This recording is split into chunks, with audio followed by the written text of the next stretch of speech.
श्री राम किंकर प्रभु शरणम। और वह व्यक्ति हाथ में कटिया लिए हुए, वो हाथ में जो आपने देखा होगा जिसको वंशी कहते हैं, उसमें कटिया लगाए बिल्कुल एकाग्र चित्त से बस देख रहा था। उसको कुछ नहीं सुनाई पड़ा, कौन बैठे हैं, क्या कह रहे हैं, क्या उत्तर दे रहे हैं। बिल्कुल वो देख रहा है कि जरा सा कांटा हिलने का तात्पर्य है कि मछली फंस गई। और फिर वो जल्दी से ज्यों ही उसने देखा कि कांटे में मछली फंसी हुई है तो उसने तुरंत निकाल लिया। और इस तरह से जितने देर हम लोग बैठे रहे उतने देर इतनी एकाग्रता से उसने उन मछलियों को पकड़ लिया। और तब इस पद के अर्थ पर विशेष ध्यान गया। क्या श्री गोस्वामी जी ने मन को मछली बताया तो ठीक है, मछली को जाल में पकड़ा जाता है। तो श्री गोस्वामी जी महाराज कह सकते थे कि मेरा मन मत्स्य जो है वो विषय बारी, मन मीन भिन्न नहीं, हो तो कवहु पल एक। ये हमारा विषय मन जो है वो विषयों के जल में इतना अपने आप को निरंतर रखना चाहता है कि एक क्षण भी अलग नहीं होना चाहता है। तो अब एक कृपा कीजिए। अब यहाँ पर क्या भावना युक्त बात को भक्त कभी कभी अनोखे ढंग से कह देते हैं।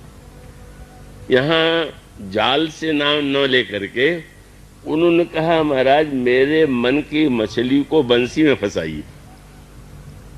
कह देते आप जाल में मन को फंसा लीजिए। पर बहुत बड़ी बात गोस्वामी जी ने कही। क्या? बोले मैंने तो सुना है कि आपको पाने के लिए एकाग्र होना पड़ता है, तो हम तो हो नहीं पाएंगे, आप ही एकाग्र होकर मुझे पकड़ लीजिए तो अच्छा रहेगा। आपके लिए मैं एकाग्र नहीं हो पाऊंगा। कहां से हूं महाराज, मन तो इतना चंचल है कि हूं हारों करी जतन विविध विधि अतिशय प्रबल अजय। तो प्रभु अब वंशी का अर्थ माने कितना एकाग्र था। बोले प्रभु ये मत कहिए कि तुम एकाग्र मन से मेरे चरणों का चिंतन करो। आप कृपालु हैं तो मैं ये देखना चाहता हूं कि आप कितनी एकाग्रता से भक्त को या जो जीव है उसको अपना सामीप्य दे देते। और फिर सारा उपाय भी भक्त महोदय स्वयं बता देते हैं कि महाराज एक तो बांस चाहिए, उसमें कटिया चाहिए और कटिए में वो चारा चाहिए जो मछली को प्रिय हो। तो प्रभु ने कहा कि भाई अब कहाँ से लिया मैं, तुम्हारे विषय बारी मन मीन भिन्न नहीं, हो तो कबहु पल एक, तेहिते सहो विपति करुणा निधि, जन्मत जोनि अनेक। तो उन्होंने कहा प्रभु आपके पास तो पहले से विद्यमान, क्या रस्सी लगाइए। रस्सी कौन सी? कृपा डोरी, कृपा की डोरी। बहुत बड़ी बात कह दी उन्होंने। साधना की डोरी तो टूट सकती है पर कृपा की डोरी टूट नहीं सकती। ये है, इसलिए उन्होंने कहा महाराज साधना की रस्सी मत, कृपा की रस्सी बना दीजिए। और अगर आप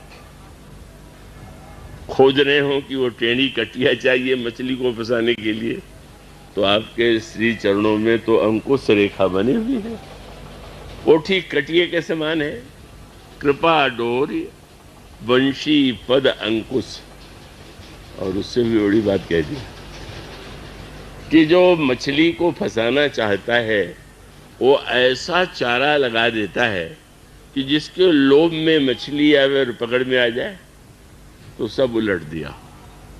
महाराज लोग कहते हैं आपसे प्रेम करना चाहता हूँ, मैं चाहता हूँ आप ही प्रेम करें, आप ही एकाग्र बने, आप ही इसके द्वारा हमें आपने चरणों का सामीप्य दे दें। कृपा डोरी वंशी पद अंकुश, चारा कौन सा? परम प्रेम मृदु चारो। मैं प्रेम नहीं कर सकता आपसे, आप ही प्रेम का चारा लगा लीजिए। कृपा की रस्सी श्री चरणों में जो अंकुश की रेखा है वो कटिया, और तब यही विधि भेदी हरहु मेरो मन। महाराज इस मेरे मन मत्स्य को इस तरह से आप फंसा लीजिए। इतनी झंझट मैं क्यों उठाऊं? प्रभु विनोद में अगर पूछ दें बड़ी लंबी योजना तुम्हारी है, तो गोस्वामी जी कहते हैं महाराज अवश्य आप कीजिए। क्यों? महाराजों को तो नए नए खेल पसंद हैं, तो आपने सिंह को मारा और बड़े बड़े दैत्यों को मारा, पर मछली को कभी नहीं फंसाया होगा। तो अब एक नया काम भी कर लीजिए। क्या? बोले कौतुक राम तिहारो। एक नया खेल जुड़ जाएगा कि आप मछली भी मार लेते। आप मछली को फंसाने के लिए भी प्रयत्नशील होते हैं। कैसी बड़ी आपकी ये लीला है।